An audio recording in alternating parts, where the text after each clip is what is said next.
ഞാൻ പറയുന്ന ഈ ഒരു അമല് ചെയ്താൽ നിങ്ങൾ നരകത്തിൽ നിന്ന് രക്ഷപ്പെടും. അതല്ലേ വേണ്ടത്? നിനക്ക് സ്വർഗവും കിട്ടും, നരകത്തിൽ നിന്ന് രക്ഷപ്പെടുകയും ചെയ്യും. ഒരു ചെറിയ ഒരു സൽക്കർമ്മം ഞാൻ പറഞ്ഞു തരാം, ചെയ്യാൻ അള്ളാഹു ഭാഗ്യം തരുമാറാകട്ടെ. മഹാനായ ഇബ്നു ഉമർ റളിയല്ലാഹു തആല അൻഹു, ഇബ്നു ഉമർ റളിയല്ലാഹു തആല അൻഹു നോക്കുമ്പോൾ സുബഹി നിസ്കാരം കഴിഞ്ഞിട്ട് സഹാബികൾ പ്രവാചകൻ സല്ലല്ലാഹു അലൈഹി വസല്ലമ തങ്ങളുടെ മുന്നിൽ വന്നിട്ട് പറയും, നബിയെ, ഞാൻ ഇന്നലെ ഒരു സ്വപ്നം കണ്ടു കേട്ടോ നബിയെ, ഇന്നലെ ഞാനൊരു സ്വപ്നം കണ്ടു. എന്താ നബിയെ അതിന്റെ വിവക്ഷ? പ്രവാചകന്റെ മുന്നിൽ വന്നിട്ട് ഓരോ സഹാബികളും കണ്ട സ്വപ്നങ്ങൾ പറയാറുണ്ട്. നമ്മളും കാണാറുണ്ട് സ്വപ്നം, ഇല്ലേ? നമ്മൾ കാണുന്ന സ്വപ്നം എന്താ? പട്ടി കടിക്കാൻ വരുന്നു, പാമ്പ് കൊത്താൻ വരുന്നു, തലയ്ക്ക് ആരോ തലയിൽ ഒലക്കെടുത്ത് അല്ലുന്നു, മരിച്ചു പോകുന്നു. ഇതൊക്കെയാണ് നമ്മൾ കാണുന്ന സ്വപ്നം. നമ്മൾ നല്ലതൊന്നും കാണത്തുമില്ല. എന്നിട്ട് ഉസ്താദിനോട് ചോദിക്കും, ഉസ്താദെ, പട്ടി കടിക്കാൻ വന്ന എന്താ അർത്ഥമാണ്? സത്യം പറഞ്ഞാൽ ഈ ദുസ്വപ്നങ്ങൾ പറയാൻ പാടുണ്ടോ? പറഞ്ഞങ്ങാതി പറയാൻ പാടുണ്ടോ? ദുസ്വപ്നങ്ങൾ കണ്ടാൽ എന്ത് ചെയ്യണ്ടേ? ഒരാള് പഠിച്ചവനെ സദസ്സി ഞാൻ മാത്രമേ ഉള്ളൂ. അല്ലാഹ്, ഇത് ഖബറിനെ കുറിച്ച് പറയുമ്പോ എല്ലാം പോയിട്ടാ. സുബ്ഹാനല്ലാഹ്. സുലൈമാക്ക് വെള്ളം ഒഴിച്ചു തരാൻ പോലും ആരുമില്ല കേട്ടാ. പൊന്നാരി ചങ്ങായിമാർ ആരെങ്കിലും കേറിയിരി, ശ്മശാനത്തിലാ, കേറിങ്ങട്ട്. ഞാൻ വിചാരിച്ച ആരോ പുറകിലുണ്ട്. അസറായിലല്ല. അല്ലാഹ് അതിരക്ഷിക്കുമാറാകട്ടെ. ബക്കറ്റ് കളശന് സമയമായോ? എന്റെ പൊന്നാരി ചങ്ങാതി, ഈ ഇരിക്കുന്നവരെ ഓടിക്കല്ലേ. അടയിരി. ദുസ്വപ്നങ്ങൾ കണ്ടാൽ എന്ത് ചെയ്യണം? ചങ്ങാതിമാരെ, എടാ, ഒരാള് രാത്രി കിടന്നുറങ്ങുകയാ, ആ മനുഷ്യനെ പാമ്പ് കടിക്കുന്നതായിട്ട് അല്ലെങ്കിൽ പട്ടി കടിക്കണതായിട്ട് സ്വപ്നം കണ്ട എന്ത് ചെയ്യണം? ദുസ്വപ്നങ്ങൾ കണ്ട് ഞെട്ടി ഉണർന്നാൽ എന്ത് ചെയ്യണം? എന്തപ്പോ വെടി കൊണ്ടതുപോലെ ഇരിക്കണേ? നിങ്ങൾ എന്താ ചെയ്യാറ്? എന്തപ്പ ചെയ്യാറ്? സുബ്ഹാനല്ലാഹ്. ഒരാള് ദുസ്വപ്നങ്ങൾ കണ്ട് എഴുന്നേറ്റ് കഴിഞ്ഞാൽ അഊദു ബില്ലാഹി മിനശ് ശൈത്താനിർ റജീം എന്ന് പറഞ്ഞിട്ട് 3 പ്രാവശ്യം ഇടതു ഭാഗത്തിങ്ങനെ 3 പ്രാവശ്യം തുപ്പണമെന്ന് മഹാനായ നബിയുനാ റസൂലുള്ളാഹി. എന്ത് ചെയ്യണം? പറ. ഹദീസ് വേണമെങ്കിൽ നാളെ ഞാൻ പറഞ്ഞുതരാം, ഇന്നില്ല. ഞാൻ വിചാരിച്ചു ഇത് പണ്ടത്തെ ഉമ്മാമ്മമാര് ചുമ്മാതെ പറയണയാണ്. പാവങ്ങൾ ചുമ്മാന്ന് പറഞ്ഞല്ലത്, ഹദീസ് തന്നെ ഉണ്ട്. ഒരു ദിനം ഒരു ഹദീസ് എന്ന് പറഞ്ഞിട്ട് 300, ഏകദേശം 7 മാസമായിട്ട് മുടങ്ങാതെ ഞാനൊരു ഹദീസ് ഇടും എല്ലാ ദിവസവും എൻ്റെ വാട്സപ്പ് ഗ്രൂപ്പിലൊക്കെ. അതിനകത്ത് ഞാൻ ഈ ഹദീസ് വ്യക്തമായിട്ട് എനിക്ക് നല്ല ഓർമ്മയുണ്ട്. അതുകൊണ്ട് ഞാൻ പറഞ്ഞേ, ഇത് കള്ളവല്ല. ഒരാൾ ദുസ്വപ്നങ്ങൾ കണ്ടുകൊണ്ട് എഴുന്നേറ്റ് കഴിഞ്ഞാൽ അവൻ എന്ത് ചെയ്യണം? അഊദു ബില്ലാഹി മിനശ് ശൈത്താനിർ റജീം എന്ന് പറഞ്ഞിട്ട് 3 പ്രാവശ്യം ഇങ്ങനെ തുപ്പണമെന്നാണ്. അള്ളാഹു നമുക്ക് ഈമാൻ തരുമാറാകട്ടെ. അള്ളാഹ് ഈമാൻ തരുമാറാകട്ടെ. അപ്പം നാളെ, ഇന്ന് രാത്രി വീട്ടിൽ പോയി കിടന്നു, രാത്രി എന്തെങ്കിലും ഒരു ദുസ്വപ്നം കണ്ട് ചാടി എഴുന്നേറ്റിട്ട് 3 പ്രാവശ്യം ഒരൊറ്റ തുപ്പല. ആരാ? ആമിനയുടെ മുഖത്ത് അടുത്തിറക്കണം ഭാര്യ. ഉസ്താദ് പറഞ്ഞ തുപ്പണമെന്നല്ലേ?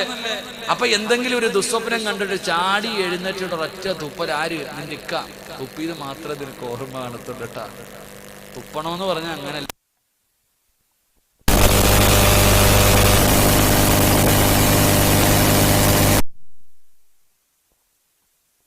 അത് ഇബ്ലീസിന്റെ ഭാഗത്ത് നിന്നാണെന്ന് നബി മുഹമ്മദ് മുസ്തഫ. ഉസ്താദെ, പാമ്പിനെ കണ്ട എന്താ, പട്ടിയെ കണ്ടാൽ എന്താ? ഒന്നുമില്ല. അതന്നെ, കടിക്കണമെങ്കിൽ കടിക്കും, മരിക്കണമെങ്കിൽ മരിക്കും. അത് പറ്റൂലല്ലോ. പാമ്പ് കടിക്കാൻ വിധിയുണ്ടെങ്കിൽ കടിക്കും. അതല്ലേ മഹാന്മാര്. ഒരു മഹാൻ ഇങ്ങനെ ഇബാദത്ത് ചെയ്തിരുന്നപ്പോ ഒരു പാമ്പ് വന്നു അത്രേ. എല്ലാരും ഓടുക.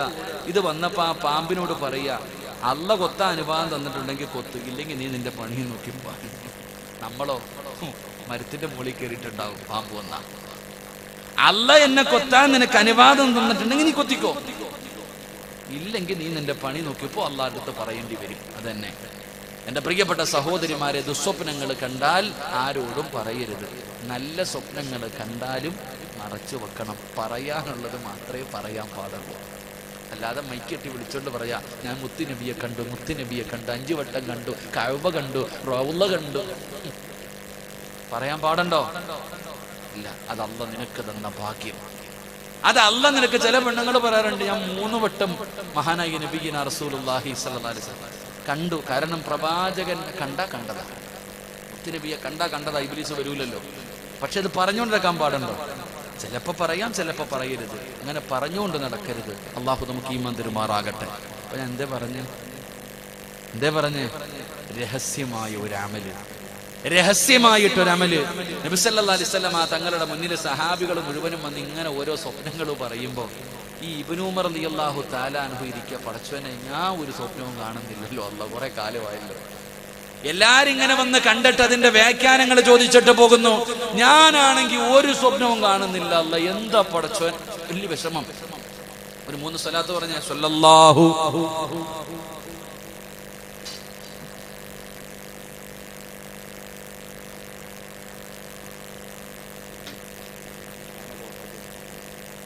ഫാനൊക്കെ ഓഫാക്കി.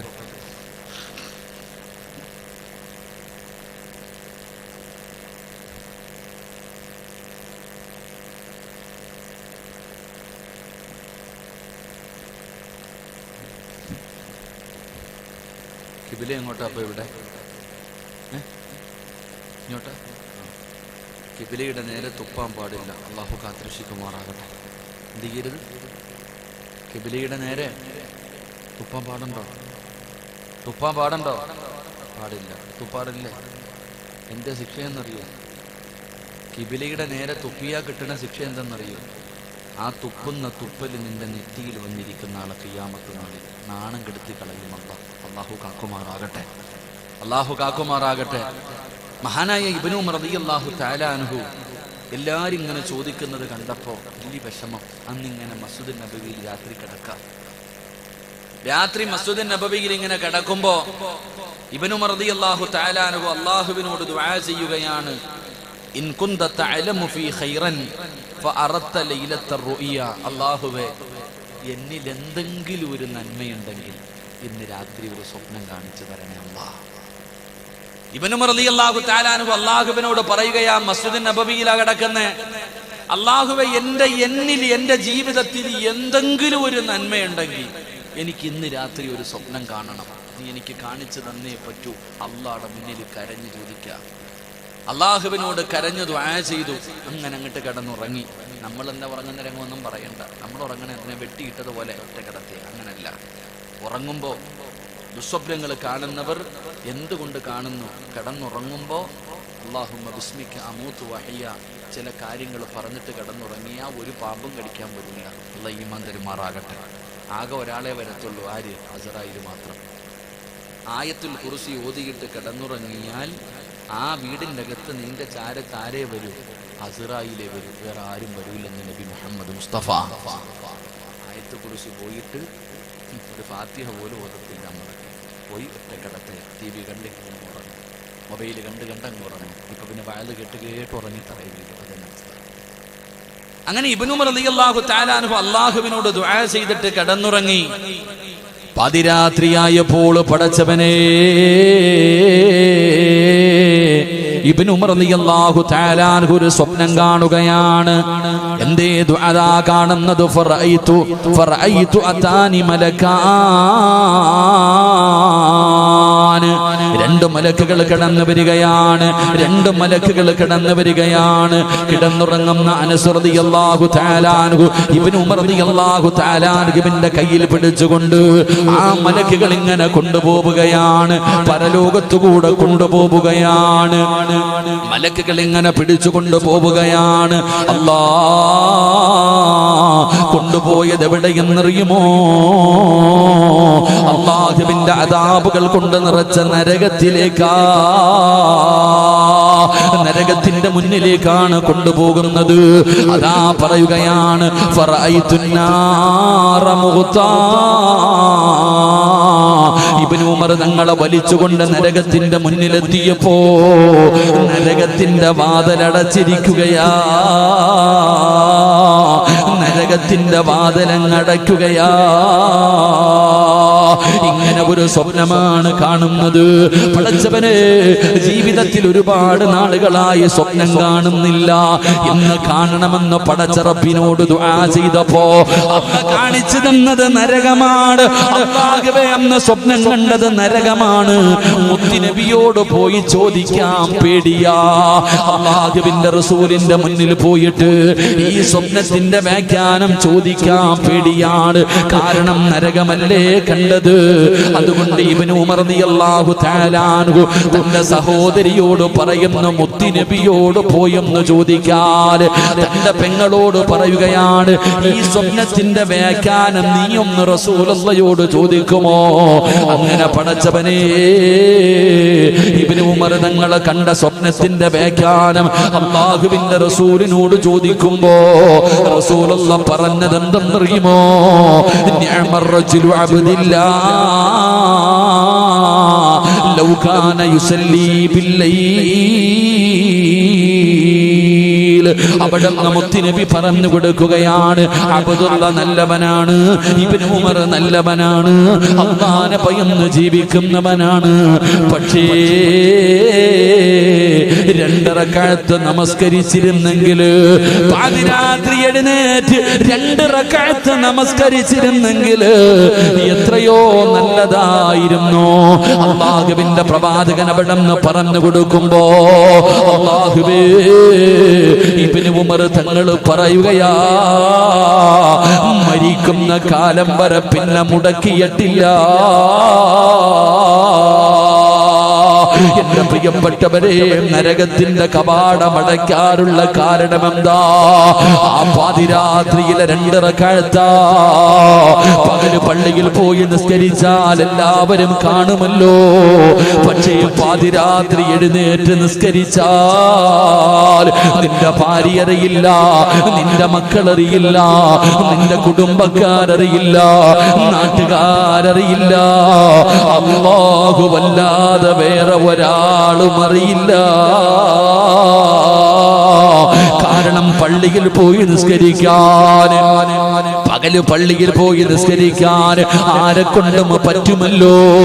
പക്ഷേ രാത്രി നമസ്കരിക്കാൻ എന്റെ പ്രിയപ്പെട്ടവരെ എല്ലാവർക്കും കഴിയില്ല.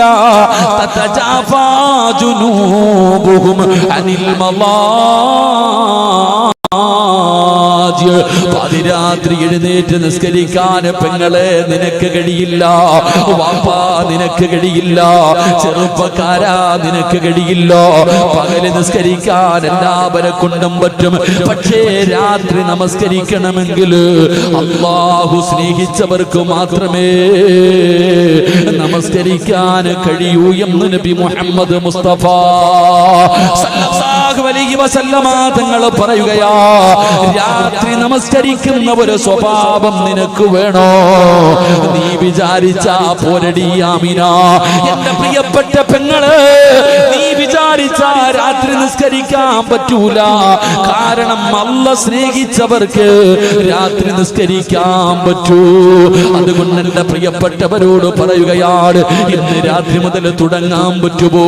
ഒരു 2 റക്അത്ത് പാതിരാത്രി 2 മണിക്ക്, 3 മണിക്ക്, 4 മണിക്ക്, 5 മണിക്ക് സുബഹിയുടെ ബാങ്ക് വിളിക്കുന്നതിന് ഒരു 5 മിനിറ്റ് മുമ്പ് എങ്കിലും ഒന്ന് എഴുന്നേറ്റ് നിസ്കരിക്കാ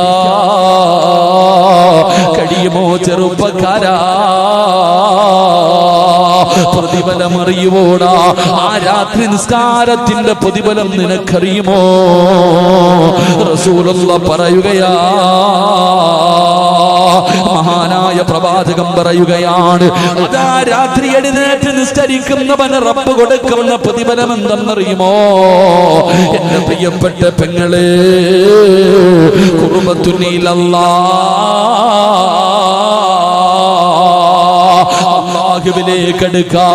അല്ലാഹുവിലേക്ക് അല്ലെങ്കിൽ നിങ്ങളൊന്ന് ടെസ്റ്റ് ചെയ്ത് നോക്ക്.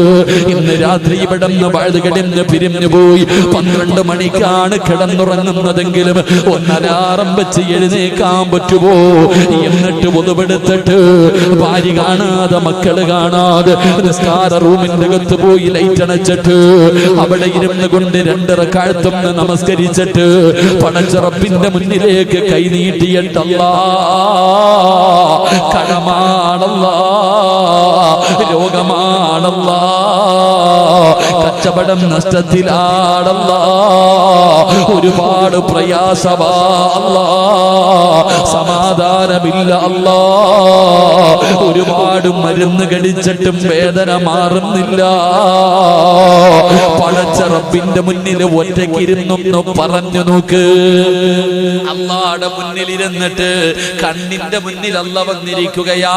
മുത്തുനബി പറഞ്ഞല്ലോ, രാത്രിയായാൽ അല്ലാഹു ഒന്നാം ആകാശത്തിൽ വന്ന് ഭൂമിയിലേക്ക് നോക്കിയിരിക്കുകയാ. ആരാ ചോദിക്കുന്നത്? ആരാ ചോദിക്കുന്നത്? ഞാൻ തരാ. ആ സമയത്ത് ഒരു രാത്രി എഴുന്നേറ്റ് 2 റക്അത്ത് നിസ്കരിച്ചിട്ട് നീ അല്ലാഹുവോടൊന്ന് പറയടാ ചെറുപ്പക്കാരാ. പെങ്ങളെ, നിനക്ക് പറയാനുള്ള പരാതി നാട്ടുകാരോട് പറയുമല്ലോ, അയൽവാസികളോട് പറയുമല്ലോ, കുടുംബക്കാരോട് പറയുമല്ലോ. എന്ത് പ്രയോജനമാ മോളെ? ആ പറയുന്നത് അല്ലാഹുടെ മുന്നിലൊന്ന് പറഞ്ഞു നോക്ക്. അല്ലാഹുവേ, രാത്രി നമസ്കരിക്കുന്നവൻ അല്ലാഹു കൊടുക്കുന്ന പ്രതിഫലം ഖുർബത്തുൻ ഇലല്ലാഹ്, അവൻ അല്ലാഹുവിലേക്ക് അടുക്കാൻ കഴിയുമെന്ന് നബി മുഹമ്മദ് മുസ്തഫ സല്ലല്ലാഹു അലൈഹി വസല്ലമ തങ്ങൾ പറയുമ്പോ 2 വതുകഫിറു ലിസ്സയ്യിആത്ത്, ജീവിതത്തിൽ ഒരുപാട് തെറ്റുകൾ ചെയ്തിട്ടുണ്ടല്ലോ. കള്ള് കുടിച്ചിട്ടുണ്ട്, വ്യഭിചരിച്ചിട്ടുണ്ട്, പലിശ തിന്നിട്ടുണ്ട്, നിസ്കരിക്കാതെ അഹങ്കാരികളെ പോലെ ഞാനും നിങ്ങളും ഒരുപാട് പാപം ചെയ്ത് നടന്നവരല്ലേ. ഇതൊക്കെ ഒന്ന് പൊറുക്കണ്ടേ, ഇതൊക്കെ ഒന്ന് പൊറുക്കണ്ടേ. അതിനുള്ള വഴി എന്താ? പാപം പൊറുക്കണോ? പാപം പൊറുക്കണോ? ഇന്ന് വരെ നീ എത്ര വലിയ കുലപാതകം ചെയ്താൽ, എത്ര വലിയ പാപം ചെയ്താൽ, എത്ര വലിയ പാപം ചെയ്താൽ അല്ലാഹ് പുറത്തു തരണോ? രാത്രി എഴുന്നേറ്റ് നിസ്കരിക്കുന്ന മനുഷ്യനുണ്ടല്ലോ, അവന്റെ പ്രാർത്ഥന അല്ലാഹു സ്വീകരിക്കും. പെങ്ങളെ, നീ ആരോടും പറയണ്ട. നീ ചെയ്തു പോയ പാപങ്ങളെ നീ ആരോടും പറയണ്ട. അല്ലാഹുവോട് പറയാൻ പറ്റുമോ? അല്ലാഹുവിനോട് പറയാൻ പറ്റുമോ? ഈ റജബിന്റെ രാത്രി പടച്ച റബ്ബിന്റെ മുന്നിൽ എഴുന്നേറ്റിരുന്നിട്ട്, രാത്രി 4 മണിക്ക് എഴുന്നേറ്റിരുന്നിട്ട്, അല്ലാഹുവേ, എന്റെ കയ്യിൽ ഇങ്ങനെ പിഴവ് പറ്റിപ്പോയി റബ്ബേ എന്ന് പറയാ കഴിയുമോ? നിന്റെ ഇന്ന് വരെയുള്ള പാപം അല്ലാഹു പുറത്തു തരുമെന്ന് നബി മുഹമ്മദ് മുസ്തഫ സല്ലല്ലാഹു അലൈഹി വസല്ലമ തങ്ങൾ പറയുമ്പോ 3ാമത്തെ പ്രതിഫലം എന്താ? പലരും പറയുന്ന പരാതി എന്ത്? ഉസ്താദേ, കള്ളുകുടി നിർത്തണമെന്നുണ്ട്, വ്യഭിചാരം നിർത്തണമെന്നുണ്ട്, പരസ്യമായി പലിശ തിന്നുന്നത് നിർത്തണമെന്നുണ്ട്, നിസ്കരിക്കണമെന്നുണ്ട്. പെങ്ങളെ, ഉസ്താദേ, എത്ര സീരിയൽ കാണില്ലെന്ന് തീരുമാനിച്ചാൽ കണ്ടുപോകുന്ന ഉസ്താദേ, നന്നാകണമെന്ന് ആഗ്രഹമുണ്ട്, പക്ഷേ തെറ്റിലേക്ക് വീണു പോകുന്ന ഉസ്താദ്, നന്നാകണോ ഉമ്മ? പാപം ചെയ്യാതെ രക്ഷപ്പെടണോ? ഇനിയെങ്കിലും നിനക്ക് നേരെ ജീവിക്കണോ? റസൂലുള്ളാഹി പറയുകയാ, രാത്രി എഴുന്നേറ്റ് നിസ്കരിക്കുന്ന ഉമ്മ, അല്ലാഹു നിന്നെ സംരക്ഷിക്കുകയാ. നിന്നെ പാപം ചെയ്യാൻ അല്ലാഹു വിടൂല, നിന്നെ തെറ്റ് ചെയ്യാൻ അല്ലാഹു വിടൂല. അല്ലാഹു നിന്നെ സംരക്ഷിക്കുമെന്ന് ആദരവായ പ്രവാചകൻ നബി മുഹമ്മദ് മുസ്തഫ സല്ലല്ലാഹു അലൈഹി വസല്ലമ തങ്ങൾ പറയുകയാണ്, 5 പ്രതിഫലമാണ്, 5 പ്രതിഫലമാണ് ദുആ ചെയ്യാൻ പോവുകയാ. 4ാമത്തെ പ്രതിഫലം എന്തെന്നറിയോ? ഇതറിഞ്ഞിരുന്ന ഇരുന്നെങ്കിൽ നിസ്കരിക്കുമായിരുന്നു വാപ്പാ.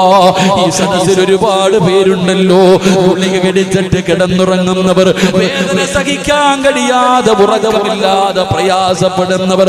ശംസെന്ന് പറയുന്ന കൂട്ടുകാർ, ഉസ്താദേ ദിവസത്തിന് 1 മണിക്കൂറാവും ഉറങ്ങുന്നത്, കാലിന് വല്ലാത്ത വേദനയാ, ശിവ കൊടുക്കണേ അല്ലാ. വേദന സഹിക്കാൻ കഴിയാത്തവരുണ്ടല്ലോ, പടച്ചവനെ രോഗങ്ങളും മരുന്ന് കഴിച്ചിട്ട് മാറാത്ത രോഗത്തിന്റെ ഉടമകളുണ്ടല്ലോ. രാത്രി കുടുംബക്കാർ മുഴുവനും കിടന്നുറങ്ങുമ്പോ കട്ടിലിൽ കിടന്ന് കരയുന്ന ഉമ്മ, നിനക്കറിയുവോ രാത്രി നിസ്കരിച്ചാ കിട്ടുന്ന പ്രതിഫലം നിനക്കറിയുവോ? പടച്ചവര് ക്യാൻസർ രോഗം കൊണ്ട് ബുദ്ധിമുട്ടുന്നവരുണ്ടല്ലോ. ഇന്നലെ വഴക്ക് പറയാൻ കണ്ണൂർ പടച്ചവനെ ചെറുവാഞ്ചേരിയുടെ പരിസരത്തൊരു വീട്ടിലെ ഭക്ഷണം കഴിക്കാൻ പോകുമ്പോ ഉസ്താദേ വാപ്പയുടെ നാവിലെ ക്യാൻസറാ, വായിക്കകത്ത് ക്യാൻസർ ഉള്ളവരുണ്ടല്ലോ, മലദ്വാരത്ത് ക്യാൻസർ ഉള്ളവരുണ്ടല്ലോ, പടച്ചവനെ മാരകമായ രോഗങ്ങളുള്ളവരുണ്ടല്ലോ. പെങ്ങളെ അല്ലാഹുവിന്റെ റസൂൽ പറയുകയാ, വമദ്റത്തുൽ ദാഇ അനിൽ ജസദി, രാത്രി നമസ്കരിക്കുന്ന മനുഷ്യ മാരകമായ രോഗം, വലിയ വലിയ രോഗങ്ങൾ അല്ലാഹു നിനക്ക് തരില്ലെന്ന് നബി മുഹമ്മദ് മുസ്തഫ. പാതിരാത്രി എഴുന്നേറ്റ് പടച്ചവനെ ഓർക്കുന്നവനുണ്ടല്ലോ, അവൻ അല്ലാഹു മാരക രോഗം കൊടുക്കൂല, ക്യാൻസർ കൊടുക്കൂല, ട്യൂമർ കൊടുക്കൂല, കിഡ്നി തകർക്കൂല, ശരീരം തളർത്തൂല, കിടന്ന കിടപ്പിൽ കിടന്ന് മലമൂത്ര വിസർജനം നടത്തേണ്ട അവസ്ഥ കൊടുക്കില്ല. മാരകമായ വലിയ വലിയ രോഗങ്ങളെ തൊട്ട് അല്ലാഹു നിന്നെ കാക്കുമെന്ന് ആദരവായ പ്രവാചകൻ നബി മുഹമ്മദ് മുസ്തഫ. അല്ലാഹുവേ അറുത്തു മുറിക്കുന്ന രോഗങ്ങളെ തൊട്ട് ഞങ്ങളെ നീ കാക്കണേ അല്ലാ. എന്റെ പ്രിയപ്പെട്ടവര്, പാവപ്പെട്ടവർക്ക് ഭക്ഷണം കൊടുക്കുന്ന, പാവപ്പെട്ടവർക്ക് ഭക്ഷണം കൊടുക്കുന്ന, മരുന്ന് കൊടുക്കാൻ സഹായിക്കുന്ന പ്രവർത്തകരാ ബക്കറ്റുമായിട്ട് നിങ്ങളുടെ മുന്നിലേക്ക് കടന്നു വരികയാണ്. ക്യാൻസറിന്റെ രോഗത്തിന്റെ അണുക്കൾ നിന്റെ ശരീരത്തിലുണ്ടോ എന്ന് നിനക്കറിയില്ലല്ലോ. നിന്റെ കിഡ്നിയുടെ പ്രവർത്തനം നശിച്ചു കൊണ്ടിരിക്കുകയാണോ അറിയില്ലല്ലോ. പെങ്ങളെ ഏതെങ്കിലും മാരക രോഗം നിനക്കുണ്ടോ എന്നറിയില്ലല്ലോ. അത് തട്ടി മാറ്റാനും മരുന്നിന് കഴിയില്ലല്ലോ. അസ്സദഖത്തു റദ്ദുൽ ബലായാ, സദഖയ്ക്ക് കഴിയുമല്ലോ. സംഘാടകര ബക്കറ്റുമായിട്ട് മുന്നിലേക്ക് കടന്നു വരികയാ. ഒരു സദഖ എടുക്കുമോരെ, ഒരു സദഖ എടുക്കുവാപ്പാ. മടി കാണിക്കല്ലേ പെങ്ങള്, പാവങ്ങൾക്ക് വേണ്ടിയല്ലോ, രോഗികൾക്ക് വേണ്ടിയല്ലോ. മനസ്സറിഞ്ഞു കൊണ്ടൊരു സദഖ എടുത്തിട്ട് ബക്കറ്റിന്റെ അകത്ത് ഇട്ട് കൊടുക്കുന്നതിന് മുമ്പ് അല്ലാഹുവോട് പറയണം, അല്ലാ അറുത്തു മുറിക്കല്ലേ അല്ലാ, ഈ ദുനിയാവിലിട്ട് നരകിപ്പിക്കല്ലേ അല്ലാ. കിടന്ന കിടപ്പിൽ കിടന്ന് മലമൂത്ര വിസർജനം നടത്തേണ്ട ഒരവസ്ഥ തരല്ലേ അല്ലാ. എന്തെങ്കിലും ഒരു രോഗത്തിന്റെ അണുക്കളുണ്ടെങ്കിൽ ഒരു പനിയാക്കി മാറ്റണേ അല്ലാ. ബക്കറ്റുമായിട്ട് കടന്നു വരികയാണ്. ഒരു സദഖ എടുക്ക്, ഒരു സദഖ എടുക്ക്. അല്ലാഹു നിങ്ങളെ കൈവിടൂല, അല്ലാഹു നിങ്ങളെ കൈവിടൂല. മഹാനായ നബി മുഹമ്മദ് മുസ്തഫ. എല്ലാവരും കൈയിട്ട പോക്കറ്റ് കൈയിട്, പോക്കറ്റ് കൈയിട്, ഇട്. അൽഹംദുലില്ലാഹ്, അല്ലാഹു നിങ്ങളെ ഒരിക്കലും കൈവിടൂല. അസ്സദഖത്തു റദ്ദുൽ ബലായ, വിപത്തുകളെ സദഖ തട്ടിമാറ്റുമെന്ന് നബി മുഹമ്മദ് മുസ്തഫ. അന്ന് വഅദ് കഴിഞ്ഞ് വീട്ടിലേക്ക് പോകുമ്പോ ഒരു വണ്ടി വന്ന് ഇടിച്ച് റോഡിൽ വീഴാനാ വിധിയെങ്കിൽ അത് തട്ടിമാറ്റാൻ നീ കൊടുക്കുന്ന ഈ 10 രൂപയ്ക്ക് കഴിയും. ഈ ബക്കറ്റിന്റെ അകത്തിടുന്ന ഈ ചെറിയ പൈസ കൊണ്ട് അള്ളാഹു നിന്നെ രക്ഷപ്പെടുത്തിയേക്കാം. മഹാനായി നബിയനാ റസൂലുള്ളാഹി സ്വല്ലല്ലാഹു അലൈഹി വസല്ലം. എല്ലാവരും കൈയിട്ട പോക്കറ്റി വെച്ചതുണ്ടോ എന്ന് നോക്ക് ചങ്ങാതി. വെച്ച് നീ വിചാരിച്ച ഓസിന് കിട്ടുമെന്നില്ല. തലയുടെ മുകളിൽ ഒരു മലക്ക് നിൽക്കുന്നുണ്ട്. പള്ളിയിലെ ഉസ്താദ് ദുആ ചെയ്താൽ സ്വീകരിക്കും, മുതഅല്ലിമീങ്ങൾ ദുആ ചെയ്താൽ സ്വീകരിക്കും, സയ്യിദന്മാർ ദുആ ചെയ്താൽ സ്വീകരിക്കും, പ്രവാചകന്മാർ ദുആ ചെയ്താൽ സ്വീകരിക്കും. പക്ഷെ അതിനേക്കാളും മുകളിലാണ് മലക്കിന്റെ ദുആ, അള്ളാഹുവിന്റെ മലക്കിന്റെ ദുആ. ഈ സംഘാടകർ ബക്കറ്റുമായിട്ട് മുന്നിലേക്ക് വരുമ്പോൾ നിങ്ങൾ എന്തെങ്കിലും ഇട്ടാൽ മലക്ക് ദുആ ചെയ്യും, ഉള്ളതിൽ പങ്കു കൊടുത്ത റബ്ബേ നീ ബറക്കത്ത് ചെയ്യണേ അല്ലാ. കൈകെട്ടിയിരുന്നാൽ ഉണ്ടായിട്ടും കൊടുത്തില്ല അല്ലാ, നീ പിടിച്ചു വെക്കണേ അല്ലാ. എന്തായാലും ഒന്നീ അനുകൂലം അല്ലെങ്കിൽ എതിര്. അതുകൊണ്ട് മലക്കിന്റെ ദുആ. ചങ്ങാതി കണ്ണാടിയിട്ട് ചങ്ങാതി സ്പീഡ് വേണ്ട, പതുക്കെ പോയാൽ മതി. എപ്പോഴൊന്നുമില്ല, പൈസ മേടിച്ചിട്ട് പോയാൽ മതി. ഇൻഷാ അല്ലാഹ്. അള്ളാഹു സ്വീകരിക്കുമാറാകട്ടെ, അള്ളാഹു സ്വീകരിക്കുമാറാകട്ടെ. എൻ്റെ പ്രിയപ്പെട്ട അള്ളാഹുവെ 11 മണി കഴിഞ്ഞു. സുബ്ഹാനല്ലാഹ്, മദീപ 11 മണി കഴിഞ്ഞു. അള്ളാഹു ഈമാൻ നൽകുമാറാകട്ടെ. ഞാൻ 11:10 ഞാൻ കണ്ടില്ല കേട്ടോ. ഇൻഷാ അല്ലാഹ് ഒരെണ്ണം കൂടെ നിങ്ങൾ ഇരിക്കുമെങ്കിൽ ഒരെണ്ണം കൂടെ പറഞ്ഞ് ദുആ ചെയ്യാം. 4 എണ്ണം പറഞ്ഞില്ലേ, ഒരെണ്ണം കൂടെ പറയട്ടെ. ഇരിക്കുമോ? 5 പ്രതിഫലമല്ലേ, ഒരെണ്ണം കൂടെ പറയാം. ഇരിക്കുമെങ്കിൽ, ഇല്ലെങ്കിൽ ദുആ ചെയ്യാം. എന്ത് വേണം? കൈബുക്ക് വേണമെന്നുള്ളവർ ഇൻഷാ അല്ലാഹ്. അല്ലാഹു സ്വീകരിക്കുമാറാകട്ടെ. ഒരെണ്ണം കൂടെ. മഹാനായ നബി മുഹമ്മദ് മുസ്തഫ സല്ലല്ലാഹു അലൈഹി വസല്ലമ തങ്ങൾ പറയുന്നു, പാതിരാത്രിയിലെ നമസ്കാരത്തിന് പടച്ചറപ്പ് തരുന്ന പ്രതിഫലം എന്താണ്? 5 പ്രതിഫലമാണ്. അതിൽ 4 എണ്ണം പറഞ്ഞു. 4ാമത്തെ പ്രതിഫലം എന്താ? മാരക രോഗങ്ങളെ തൊട്ട് അല്ലാഹു നിന്നെ കാക്കുകയാ. 5ാമത്തെ പ്രതിഫലം എന്തെന്നറിയുമോ? മഹാനായ ജുനൈദുൽ ബഅദാദി റളിയല്ലാഹു തആല അൻഹു ലോകമറിയുന്ന പണ്ഡിതനാണ്. ജുനൈദുൽ ബഅദാദി തങ്ങളുണ്ടല്ലോ, അവിടെ നിന്ന് മരണപ്പെടുകയാണ്. പെങ്ങളെ ഉറങ്ങല്ല്, ചെറുപ്പക്കാരാ കേൾക്കടാ. പ്രായം ചെന്ന മരണം കാത്തിരിക്കുന്ന വാപ്പാ, ഇനിയെങ്കിലും ഈ വയസ്സാകാലത്തെങ്കിലും മരണത്തോടടുത്തിരിക്കുന്ന സമയത്തെങ്കിലും നിനക്ക് രക്ഷപ്പെടാനുള്ള അവസാനത്തെ വഴിയാ. മഹാനായ ജുനൈദുൽ ബഅദാദി തങ്ങൾ അവിടെ നിന്ന് മരണപ്പെട്ടു. മയ്യത്ത് കൊണ്ടുപോയി കബറടക്കുകയാണ്, മയ്യത്ത് കൊണ്ടുപോയി കബറടക്കുകയാണ്. പടച്ചവനെ, ജനാസ കബറടക്കി. ഒരു ദിവസം ശിഷ്യന്മാര് സ്വപ്നം കാണുകയാണ്. ജുനൈദുൽ ബഅദാദി തങ്ങളുടെ സ്വപ്നം കാണുകയാണ്. ഉസ്താദിനെ സ്വപ്നം കണ്ടപ്പോ ശിഷ്യന്മാര് ചോദിക്കുന്നു, ഉസ്താദേ മരിച്ചു കിടന്നപ്പോ ശരീരത്ത് വല്ലാത്ത സുഗന്ധമായിരുന്നല്ലോ. മയ്യത്ത് കുളിപ്പിക്കുമ്പോ, മയ്യത്ത് പൊതിയുമ്പോ, കബറിലേക്ക് ഇറക്കുമ്പോ വല്ലാത്ത ഒരു പരിമളമായിരുന്നു, വല്ലാത്ത ഒരു സുഗന്ധമായിരുന്നു. ഉസ്താദേ മരിച്ചു കിടന്നപ്പോ മുഖത്ത് വല്ലാത്ത പ്രകാശമായിരുന്നല്ലോ. അതിന്റെ കാരണമെന്താ? അതിന്റെ കാരണമെന്താ? പ്രിയപ്പെട്ട ജുനൈദുൽ ബഅദാദി തങ്ങളോട് തന്റെ പ്രിയപ്പെട്ട ശിഷ്യന്മാര് ചോദിക്കുകയാണ്, അല്ലാഹു നിങ്ങൾക്കൊരു നല്ല മരണം നൽകിയല്ലോ, നിങ്ങളുടെ ശരീരത്തിൽ നിന്ന് സുഗന്ധം അടിച്ചു വീശിയല്ലോ, അതിന്റെ കാരണം ചോദിച്ചപ്പോ ജുനൈദുൽ ബഅദാദി തങ്ങൾ പറഞ്ഞ മറുപടി എന്താ? അത് രാത്രിയിലെ നമസ്കാരത്തിന് അല്ലാഹു എനിക്ക് തന്ന പ്രതിഫലമാ. അതിരാത്രി നമസ്കരിച്ചതിന് പടച്ച റബ്ബ് എനിക്ക് തന്നതാ. വേണോ ബാപ്പാ? ഈമാനുള്ള മരണം വേണോ? വെള്ളിയാഴ്ച രാവിലെ മരണം വേണോ? ശഹീദിന്റെ മരണം വേണോ? മരിച്ചു കിടക്കുമ്പോ മുഖത്ത് പ്രകാശം വേണോ? മുഖത്ത് പുഞ്ചിരി വേണോ? കൊതിപ്പിക്കുന്ന മരണം വേണോ? എന്റെ പ്രിയപ്പെട്ട പെങ്ങള്, നിന്റെ മയ്യത്ത് കാണുന്ന ഓരോ പെണ്ണും വിചാരിക്കണം, നീ മരിച്ചതുപോലെ മരിക്കാ, നീ മരിച്ചതുപോലെ മരിക്കാ. ഓരോ പെണ്ണും കൊതിക്കണം പെണ്ണ്, ഓരോ പെണ്ണും കൊതിക്കണം പെണ്ണ്. അങ്ങനെയുള്ള ഒരു മരണം നിനക്ക് വേണോ? തതജാഫാ ജുനൂബുഹും അനിൽ മളാജി വയദ്ഖുലൂനൽ ജന്ന ബിഗൈരി ഹിസാബ്.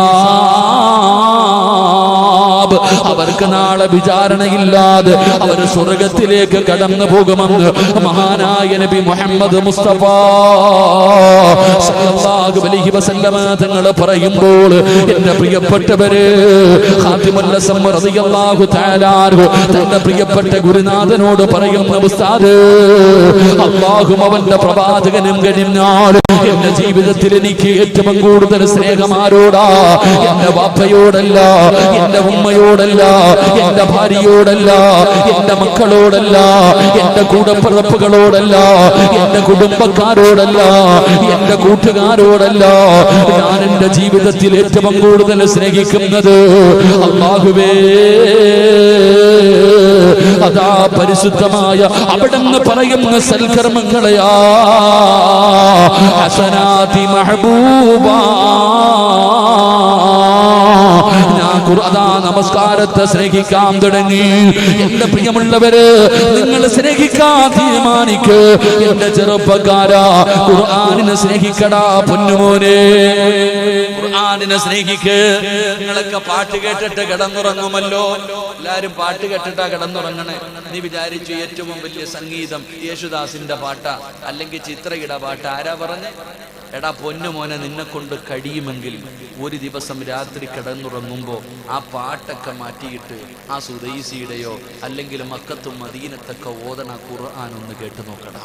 ഏറ്റവും വലിയ മനോഹരമായ, ഏറ്റവും വലിയ സംഗീതം ഖുർആനാടാ. അള്ളാന്റെ വിശുദ്ധമായ ഖുർആൻ ചിലപ്പോൾ ഒരു ദിവസം കേൾക്കുമ്പോൾ അത്ര തോന്നില്ല. പക്ഷെ അവസാനം ഒരു 2 ദിവസം കേട്ട് കഴിഞ്ഞാൽ പിന്നെ അത് കേൾക്കാതെ നിനക്ക് ഉറങ്ങാൻ പറ്റൂല. അള്ളാഹുവിന്റെ പരിശുദ്ധമായ ഖുർആൻ എന്തൊരു ലഹരി എന്നറിയോ, എന്തൊരു ലഹരിയാണെന്നറിയോ ഖുർആൻ. ആ ഖുർആൻ ഒന്ന് കേൾക്കടാ മോനെ. ലോകത്തിലെ ഏറ്റവും വലിയ സംഗീതം ഖുർആൻ. ആ ഖുർആൻ നീ ഒന്ന് കേട്ട് കഴിഞ്ഞാൽ അത് പിന്നെ നിന്റെ ഹൃദയത്തിലേക്ക് ഇറങ്ങും. ഖുർആനിനെ സ്നേഹിക്കുക, അള്ളാന്റെ പരിശുദ്ധമായ ഖുർആനിനെ സ്നേഹിക്കുക. മഹാനായ നബി മുഹമ്മദ് മുസ്തഫ. നമ്മളൊക്കെ ചിലരുടെയൊക്കെ മയ്യത്ത് കബറടക്കാൻ പോകും. ചിലരുടെയൊക്കെ മയ്യത്ത് കബറടക്കാൻ പോകുമ്പോ പള്ളി നിറയെ ആളായിരിക്കും. ചിലപ്പം വെള്ളിയാഴ്ചയായിരിക്കും മരിക്കുന്നത്. അപ്പം നിങ്ങൾ തന്നെ ചോദിക്കും, ഇത്ര ആൾ എവിടുന്ന് വന്നടാ? ഇവൻ ആരാ? ഒരു സാധാരണ ഒരു മനുഷ്യൻ മരിച്ചപ്പോ പള്ളി നിറയെ ആള്. രാഷ്ട്രീയക്കാരനല്ല, സമ്പന്നനല്ല, ഏതോ കൂലിപ്പണിയെടുത്ത് ജീവിക്കുന്ന പാവപ്പെട്ടവൻ മരിച്ചപ്പോ പള്ളി നിറയും ആള്. അങ്ങനെയുള്ള മരണം അല്ലാഹു നൽകുമാറാകട്ടെ. മഹാനായ നബി മുഹമ്മദ് മുസ്തഫ പറ, മഹാനായ നബി മുഹമ്മദ് മുസ്തഫ സല്ലല്ലാഹു അലൈഹി വസല്ലമ തങ്ങൾ നോക്കുമ്പോ ഒരു പാവപ്പെട്ട സ്വഹാബി അല്ലാഹുവേ പടച്ചവനെ, ആ സഹാബിയുടെ മയ്യത്ത് കബറടക്കാൻ, ജനാസ നമസ്കരിക്കാൻ പള്ളി നിറയെ ആള്. പതിവിൽ കൂടുതലായിട്ട് മയ്യത്ത് നമസ്കാരത്തിന് ആള് കൂടി. സഹാബത്ത് പരസ്പരം പറയുകയാ, എങ്ങനെ ഈ ആള് വന്നു? ഇയാൾ ആരാ? ഒരു സാധാരണ മനുഷ്യൻ, പക്ഷെ മയ്യത്ത് നിസ്കരിക്കാൻ പള്ളി നിറയെ ആള് വന്നല്ലോ. ഇങ്ങനെ പരസ്പരം ചർച്ച ചെയ്യുകയാണ്. മുആവിയ റളിയല്ലാഹു തആല അൻഹു, റസൂലുള്ളാഹി തങ്ങൾക്ക് ഒരു അത്ഭുതം തോന്നി. അള്ളാഹുവിൻ്റെ റസൂൽ ചോദിച്ചു, ജിബിരിയിലെ ഇത്രയും ആള് ഈ പാവപ്പെട്ടവന്റെ മയ്യത്ത് നിസ്കരിക്കാൻ വരാൻ കാരണമെന്താ? മുആവിയ എന്ന് പറയുന്ന ഈ പാവപ്പെട്ട സ്വഹാബിയുടെ മയ്യത്ത് നമസ്കരിക്കാൻ ഇത്രയും ആള് വരാനുള്ള കാരണമെന്താ? യാ റസൂലല്ലാഹ്, മുത്തി നബിയെ ഖുർആനിലെ ഒരു സൂറത്തിനെ സ്നേഹിച്ചത് കൊണ്ടാണ്. എന്റെ പ്രിയപ്പെട്ട പെങ്ങളെ, അല്ലാഹുവിന്റെ പ്രവാചകനോട് ജിബ്രീൽ എന്ന് പറയുന്ന മലക്ക് പറയുന്നു, യാ റസൂലല്ലാഹ്, അല്ലാഹുവിന്റെ നബിയേ, ഖുർആനിലെ ഒരു സൂറത്തിനെ സ്നേഹിച്ചത് കൊണ്ടാ, അല്ലാഹുവിന്റെ പരിശുദ്ധമായ ഖുർആനിലെ ഒരു സൂറത്തിനെ സ്നേഹിച്ചത് കൊണ്ട്, ഒരു സൂറത്ത് പാരായണം ചെയ്തത് കൊണ്ട് അല്ലാഹുവേ, മയ്യത്ത് നമസ്കരിക്കാൻ ജനസാഗരം ഉണ്ടായെന്ന് ചരിത്രം പറയുമ്പോ ഇവിടെ കൂടിയവരോട് പറയുകയാണ്, നിങ്ങൾക്ക് അല്ലാഹുവിന്റെ പരിശുദ്ധമായ ഖുർആനിലെ 114 അധ്യായങ്ങളിൽ ഒരു ചെറിയ സൂറത്ത് ഞാൻ നിങ്ങൾക്ക് പറഞ്ഞു തരാം. ഒന്ന് സ്നേഹിക്കാൻ പറ്റുമോ? ഒന്ന് പാരായണം ചെയ്യാൻ പറ്റുമോ? അങ്ങനെ നിങ്ങൾ സ്നേഹിക്കുകയും പാരായണം ചെയ്യുകയും ചെയ്താൽ 3 കഷ്ടം വെള്ളത്തുടിയിൽ പൊതിഞ്ഞിട്ട് ഇവിടത്തെ പള്ളിക്കകത്ത് കൊണ്ടുവെക്കുമ്പോ പള്ളിയും പുറം പള്ളിയും നിറഞ്ഞ് നിന്റെ മയ്യത്ത് നമസ്കരിക്കാം. അല്ലാഹു ഇഷ്ടപ്പെട്ടവര് വരും, പെങ്ങള് വരും. 40 3 പേരിൽ കൂടുതലുണ്ടെങ്കിൽ ദുആയിക്ക് ഉത്തരം കിട്ടുമെന്നാണ്. നിന്റെ മയ്യത്ത് ഇവിടെ പള്ളിക്കകത്ത് കൊണ്ടുവെക്കുമ്പോ പടച്ചവനെ 100 കണക്കിന് പേര് പള്ളിക്കകത്ത് വന്ന് നിന്ന് മയ്യത്ത് നിസ്കരിച്ചിട്ട് അല്ലാഹുമ്മ ഗ്ഫിർ ലഹു അല്ലാഹുമ്മ റഹംഹു, പടച്ചവനെ നീ പുറത്തു കൊടുക്കണേ അല്ലാ, ഈ മയ്യത്തിന് പുറത്തു കൊടുക്കണേ അല്ലാ, നീ കരുണ കാണിക്കണേ അല്ലാ, നീ ഖബർ വിശാലമാക്കണേ അല്ലാ, നീ സ്വർഗം കൊടുക്കണേ അല്ലാ, നീ കരുണ കാണിക്കണേ അല്ലാ, ഈ മനുഷ്യന്റെ മണ്ണറ മണിയറയാക്കണേ അല്ലാ. 100 കണക്ക് പേരുടെ ദുആ വേണോ? 100 കണക്കിന് പേരുടെ ദുആ വേണോ? റസൂലുള്ളാഹി പറയുകയാ, അല്ലാഹുവിന്റെ വിശുദ്ധമായ ഖുർആനില് ഒരു സൂറത്തിനെ സ്നേഹിച്ചാൽ, ഒരു സൂറത്തിനെ സ്നേഹിച്ചാൽ, ഒരു സൂറത്ത് പാരായണം ചെയ്താൽ ഈ സദസ്സിലിരിക്കുന്ന പിഞ്ചു മക്കൾക്ക് വരെ അറിയുന്ന സൂറത്താ. നിങ്ങൾക്ക് കഴിയുമോ ഇതിനെ സ്നേഹിച്ചാൽ? നിങ്ങളുടെ മരണം നന്നാവുകയാ, നിങ്ങൾക്ക് നല്ല മരണം കിട്ടുകയാ. അതുകൊണ്ട് 33 വർഷക്കാലം പ്രിയപ്പെട്ട ഗുരുനാഥന്റെ കൂടെ നടന്ന ഹാത്തിമുൽ അസമ്മ തങ്ങൾ പറയുന്ന ഉസ്താദേ, ഞാൻ എന്റെ ജീവിതത്തിൽ പഠിച്ച ഒന്നാമത്തെ അറിവെന്തെന്നറിയുമോ?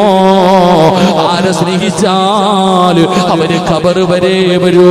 അതുകൊണ്ട് ഞാൻ ഖബറിന് ശേഷം എന്റെ കൂടെ വരുന്ന ഒരാളെ സ്നേഹിക്കാൻ തീരുമാനിച്ചു.